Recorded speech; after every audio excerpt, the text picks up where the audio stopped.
اعوذ باللہ من الشیطان الرجیم بسم اللہ الرحمن الرحیم۔ آڈیو نمبر 135 غزوہ طائف، غزوہ حنین کا امتداد۔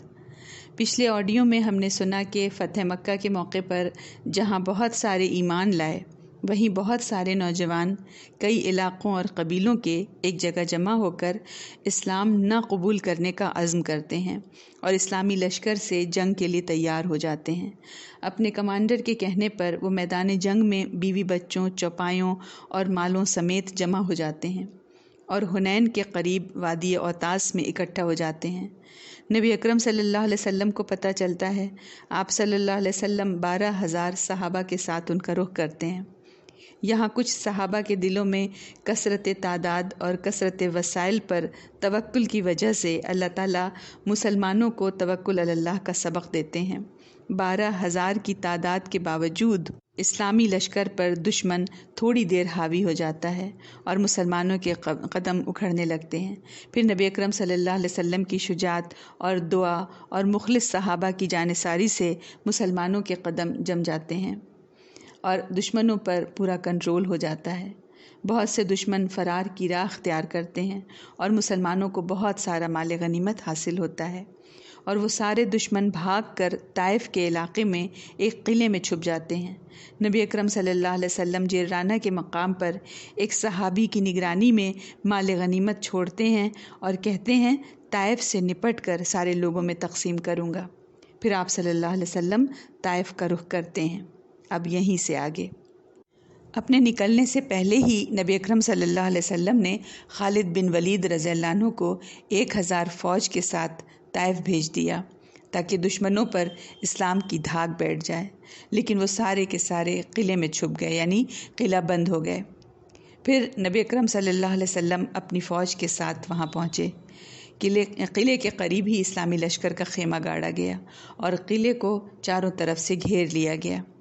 اس دوران دونوں طرف سے تیر اندازی اور پتھر بازی ہوتی رہی۔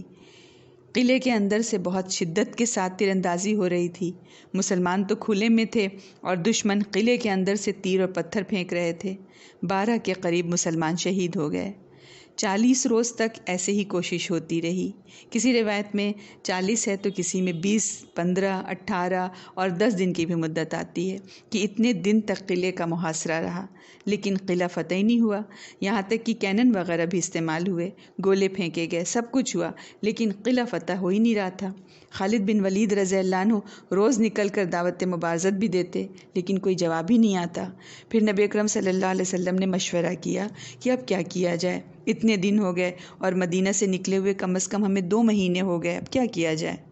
تو ایک صحابی نے کہا، یا رسول اللہ، لومڑی اپنے جھٹ میں گھس گئی ہے، اگر آپ ڈٹے رہیں گے تو ان کو تو نکلنا ہی نکلنا ہے، لیکن اگر آپ چھوڑ بھی دیں ان کو تب بھی یہ آپ کا کوئی بال بیکا نہیں کر پائیں گے۔ یہ زیادہ سے زیادہ قلعے میں رہ کر اپنی حفاظت کر لے رہے ہیں، لیکن یہ کوئی خود سے کارروائی کی طاقت نہیں رکھتے۔ نبی اکرم صلی اللہ علیہ وسلم نے فرمایا، پھر ٹھیک ہے، انہیں ایسے ہی چھوڑتے ہیں اور اب ہم واپس چلتے ہیں۔ یہ سنتے ہی صحابہ کرام میں کھلبلی مچ گئی۔ طائف فتح کیے بغیر ہوتے ہوتے سارے لوگ یہی کہنے لگے، طائف تو فتح کر کے ہی چلیں گے۔ جب نبی اکرم صلی اللہ علیہ وسلم نے سنا تو فرمایا، پھر ٹھیک ہے، یہ لڑائی جاری رکھو، کل حملہ کرو۔ جب اگلے روز صحابہ حملہ کرنے کے لیے گئے تو پھر تیروں کی زوردار بارش اندر سے شروع ہو گئی۔ وہ تو کھلے میدان میں پھیلے صحابہ پر آسانی سے نشانہ لگا لگا کر وار کر رہے تھے، اور یہاں باہر سے قلعے کے اندر تیر نشانے پر لگانا آسان نہیں تھا۔ اب وہاں سے اتنی زیادہ شدت سے تیر اندازی ہوئی کہ سب کی حالت خراب ہو گئی۔ کچھ بھی فائدہ نہیں ہوا، بلکہ بہت سارے صحابہ زخمی ہو گئے۔ پھر نبی اکرم صلی اللہ علیہ وسلم نے فرمایا کہ آج ہم لوگ واپس چلتے ہیں، تو اس بار صحابہ کرام رضی اللہ عنہم بہت خوشی خوشی چلنے کو راضی ہو گئے۔ تو صحابہ کرام رضی اللہ عنہم نے کہا، یا رسول اللہ، انہیں کم از کم بد دعا ہی دے دیجئے۔ نبی اکرم صلی اللہ علیہ وسلم نے فرمایا، میں بد دعا نہیں، دعا دیتا ہوں کہ اے اللہ، ثقیف کو ہدایت دے اور انہیں مسلمان بنا کر لیا۔